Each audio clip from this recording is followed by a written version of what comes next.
Welcome to Esports Weekly with Coca-Cola. Let's start with a refresh, the biggest esports news of the week. First up, SK Telecom T1 and KOO Tigers will be meeting in the finals of the League of Legends World Championship. SK T1 dominated Origin 3-0 in the semifinals and are undefeated thus far in the entire event. The Cinderella story of the tournament, KOO Tigers, also took down their opponents 3-0, sending Team Fnatic home. The finals takes place this Saturday at noon Central European Time or 7 a.m. Eastern. Esports Weekly will be there in Berlin, bringing you an inside look into the event. Temple Storm's Heroes of the Storm manager Jared Zoya Eggleston revealed that the team has been in disarray for a while and would have made roster changes months ago had BlizzCon rules not prevented the team from doing so. Zoya reported on the podcast Town Hall Heroes that, "We're at a point where half the team hates each other." The team even voted to remove Zoya as the manager, but he has since regained control of the team. Temple Storm has been on a downswing lately after a period as the consensus best team in North America, if not the world, losing to Cloud9 in the September NA Championships. We reached out for comment and Zoya told us that the team is, quote, "feeling much more confident. If we show up, we can beat anyone here." Multiple Counter-Strike Global Offensive tournament organizers are discussing the possibility of partnering together to create an international Grand Prix circuit. This is presumably in response to a rumor that ESL is trying to create an exclusive league in 2016 by franchising major teams, including TSM, Team Liquid, CLG, Na'Vi, and more. Organizations rumored to be involved are MLG, CEVO, PGL, Gfinity, Faceit, and StarLadder. Beyond the Summit announced the final players for their $32,000 Smash Summit event as voted on by you, the fans. S2J, SFAT, Alex19, Zhu, Cage the Warrior, and Swedish Delight will be joining 10 invited players to compete in the 4-day event beginning November 5th. In other Smash news, CLG sponsored their second player, Nakat, who has already posted great results by getting second at last weekend's Smash the Record in Smash 4. Finally, Esports Weekly is headed to the LoL World Championship Finals this weekend in Berlin. We'll be bringing you interviews with the top players and giving you an inside look into the event. Be sure to check out IGN and follow the hashtag Esports Weekly. And if you can't make it to Berlin and you want to watch the big game with some fans in your hometown, Coca-Cola has put together a bunch of viewing parties for the finals. Just check out Cinemark.com/LOL for more information. And if you don't have a Cinemark near you, don't forget to check in with your local gaming pubs and LAN centers.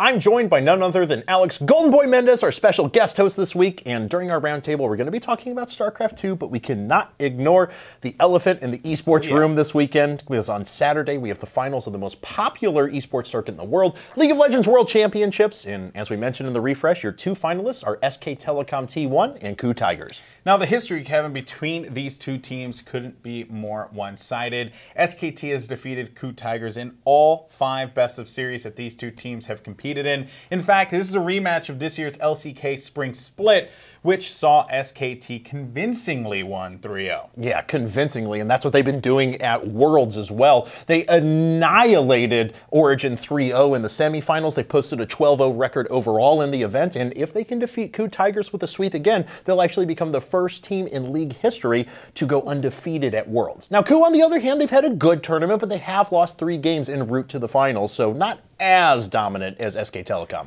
Yeah, but the thing is, though, the matchups are actually really interesting, right? They're both teams that want to play a controlled early and mid game, and they also want to prepare for that strong late game, right? That's something that they're really focused on. But SKT has been great this tournament at taking advantage of those, early situations that go in their favor and allowing that to snowball their carries into better positions. Meanwhile, if you wind that back, KOO has been playing a little bit more conservative, right? They've been looking at the early game and saying, you know what, we're going to prepare for those specific late game situations that's going to hopefully go in our favor. Yeah, but of course SKT has been taking advantages of those early game situations, so they may just put the nail in the coffin on KOO Tigers too early if that happens again. Now, we've seen that if Marin, Faker, or Bang get fed for SKT, they just snowball out of control. Yeah. And speaking of Marin, for example, let's take a look at this top lane against KOO Tigers Smeb, because I think this is going to be the most interesting matchup. Now, both have basically been having the tournaments of their lives. They have a KDA of over 5 apiece,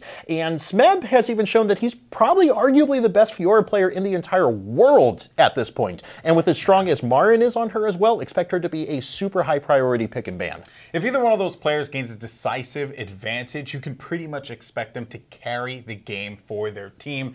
But Here's the thing. We cannot talk about SKT without talking about the one, the only, the legendary Faker. Of course. This guy has had an amazing tournament. I mean, absolutely astonishing. He and Easy Hoon have had great success switching out in the mid lane. The craziest part about Faker is that he's only played 4 champions throughout this entire competition, which means that we could actually see some surprises, which I'm sure the fans would really dig. Yeah, like his Troll Olaf pick in the game that they just knew they were going to win, so he picked whatever he wanted. So of those 4 champions, one was a fake one to begin with. So Easy Hoon, his cohort in mid, has also had an amazing Worlds. He's racked up an 11.3 KDA over the course of the tournament, and their lane opponent from KOO, Kuro, has been having a good tournament too. He has a 76.8% kill participation rate, and that's the highest of any player who's still left in the event. At bot lane, though, things are a little bit more imbalanced. Yeah, SKT is sporting by far the best bot lane at Worlds in Bang and Wolf. Yeah. Bang has a 19.9 KDA at Worlds. 19.9, Kevin. But wait a minute. It gets better. He has 65 kills, 74 assists, and I'm going to drop the mic and walk out of this room right now. 7 deaths. Wait, I'm not going to walk out because that'd be really weird for production. But that is insane. He's quietly becoming the MVP for his team. KOO's Prey and Gorilla are no slouches. Don't get me wrong. They are great players.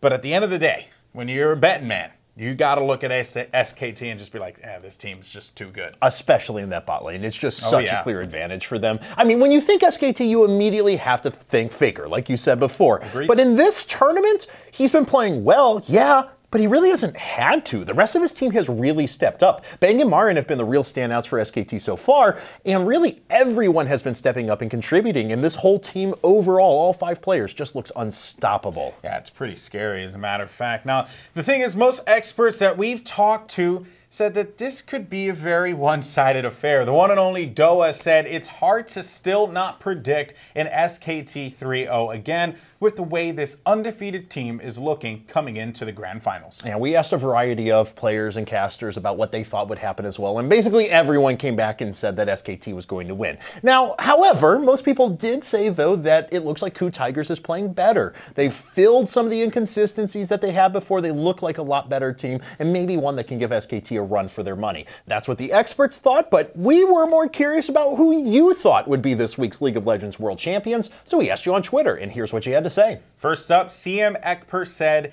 it's Cinderella story time, KOO Tigers 3-2.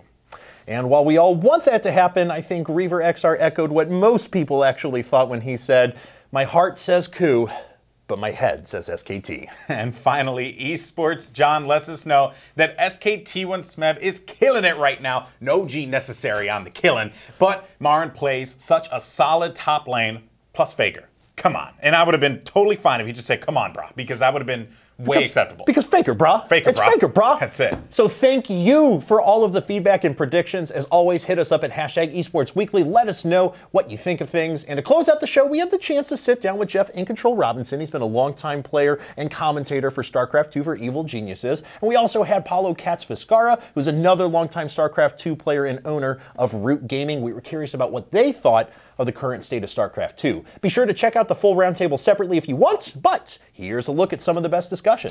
That's kind of what my article was about. Is I feel like it's been bleak. Like Command & Conquer did not fade away. They like came in through a doorway, were shot 17 times, dropped down, and bled out. It was a terrible going away of Command & Conquer. Grey Goo, the jokes aside, it was a lot of the Westwood guys. And the game is pretty trash. Like, and it's appealing to like I said, a smaller user base. So if you come out with a bad game in an RTS field, and they're like, all right, there's StarCraft, Grey Goo, what do you got? And they're like, really? No one goes near it. It's just gonna flop. So Warcraft 4 is your hope. Like, obviously Blizzard's not talking about it, but there will be a Warcraft 4. I'm almost certain of it.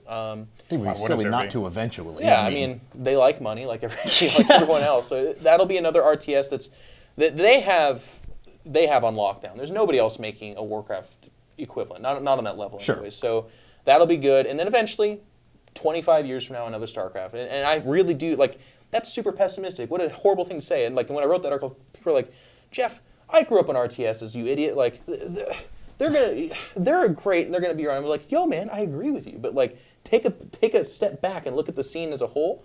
what other RTS are we even talking about? Exactly. People are like, company heroes. I'm like, what game? Like, I've never heard of that. I did want to bring this up. Now that you mentioned that, I know this is probably like way outside of what you would imagine, but recently Microsoft did announce Halo Wars was actually coming back. Now, we don't know all that much information about it, whether that will be a console exclusive, which honestly I think it will probably be, but I don't think that's the smartest idea. It was okay on consoles. People were okay. It wasn't bad. I actually played it. I enjoyed it. But I think that would be a great game to kind of bring into the PC space, right? Halo is a great franchise. It's well known amongst millions of fans. I don't know. What are your thoughts about that? I mean, do you think that, and I hate to say this, but do you think it needs to be dumbed down a little bit and maybe like presenting in a console? And that would be, I guess, for you as well, KatZ, because I know, both of you guys competed for a long time. Well, there's StarCraft on Nintendo 64, which was a great game. The most god-awful game. I purchased an expansion pack for my N64 so I could unlock Brood War on StarCraft 64. It is one of the most brutally, horribly efficient games ever made. Like, RTS is on consoles. If you would have asked me before Halo Wars, I would have had the same reaction for all of it. I would have laughed. Halo Wars actually showed that it's pretty possible to be okay. As far as dumbing it down, moving in the future, it just... I don't know. For me, it's more of like a philosophical question of like, what are you expecting? Do you want 30 million copies sold at midnight like Call of Duty? If you do, probably don't make an RTS. Do you want a subscription plan where 30 million people pay for it like League of Legends every month? No, you're not going to do an RTS. If you're okay with a good launch that people talk about and are happy with and goes down as, and this is something that Blizzard's really proud of. They're like, look, StarCraft's not the most played and bought game, but it's probably the best freaking game we've ever made. Like they're really proud of that. And I think we as consumers can look at it and be like, yeah, you're actually pretty right. For us, we actually think that. So as long as you're okay with that kind of launch, make an RTS. And I think Microsoft obviously has the muscle and the firepower. And Halo's a great franchise, like you said, and also that game was pretty okay on an Xbox, for God's sakes. I don't know how you can play an RTS on an Xbox, but they made it happen. Why was it an anomaly, Phil? Why was the secret sauce there that in 2010 this took off? Was it something that was external outside of the game? Maybe it was just streaming and we could all see this awesome play on display and everyone wanted to try because there was nothing else out there? Was it because StarCraft was tangibly a different game? What was it, do you think, that gave it that special sauce back in 2010? I feel like it was like a huge, weird storm of perfect things happening at the same time. Twitch comes up, which is a streaming service that had appealed to more people and done better at the time. StarCraft was borrowing fame and recognizable imagery off of a game that had already been out since 1998 and was just updating that. So people were excited about it no matter what. You put that on a streaming platform and it's an RTS game that, again, has this like tradition of excitement and competition around it. And all of a sudden people are using the word esports and they're talking about competition. And then you look at these other games that are coming out, like your LoL, League of Legends, Dota, CSGO, and other games. And all of those games are based around competition, but they're coming out in a universe where gaming is like not just something that I play Witcher 3 on, which is a great game, but no one's talking about Witcher 3 esports. They're talking about, oh my God, Rocket League is fantastic. They're talking about, is Overwatch, does it have the ability to be that game that we play for 10 years? That's all for Esports Weekly with Coca-Cola. Next episode, we'll have on Complexity Jason Lake and Liquid 112 to talk about money in esports. Don't forget, we're going to be at the League of Legends World Championship in Berlin this weekend, interviewing your favorite players and personalities. So keep it here on IGN.com for all the coverage. As always, #Esports Weekly and let us know what you thought of the show. We'll see you next time.